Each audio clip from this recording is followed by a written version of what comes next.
We'll talk more about Meta later. Stay tuned for the verdict. But let's move on now. An open and shut investigation by Israel's military into the actions of its own forces in Gaza has triggered massive backlash on several fronts. The case in question is from April 2024, at the height of blanket bombing by IDF across the Gaza Strip.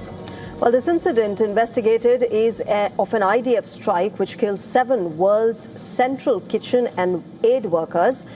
The military issued a statement that it will not open a criminal investigation into that incident. Ironically, the decision was announced on the World Humanitarian Day. Israeli rights groups say investigations into the killing of Palestinians rarely lead to indictments or convictions. And out of the 7 aid workers, remember, who were killed in that single incident, one of them was Australian citizen Zomi Francom.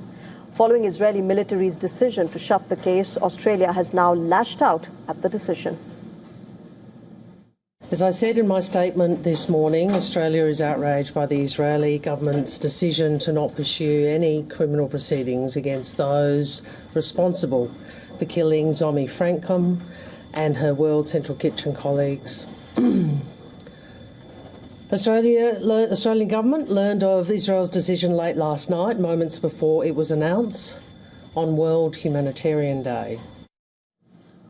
Australia also summoned Israel's envoy to the country, who defended the Israeli military's decision to close the case. Not every case where someone dies as a casualty, it means that there's criminal liability. One cannot attack findings of a court if the findings are not suitable to one's political agenda.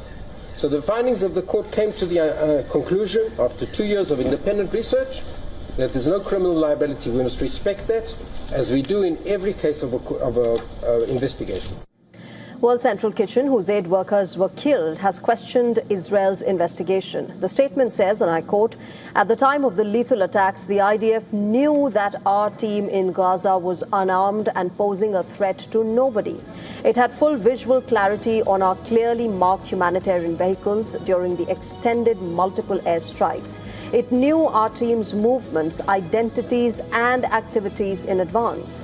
The military investigation conflates different timelines and events, muddies the story, and shifts the blame for the IDF's illegal conduct."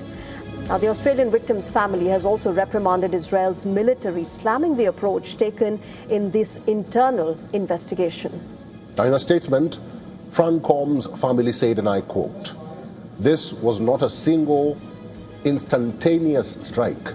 Zomi and her colleagues deserve more than an internal opaque process that ends with a short statement by the Israeli military absolving their soldiers of criminal wrongdoing."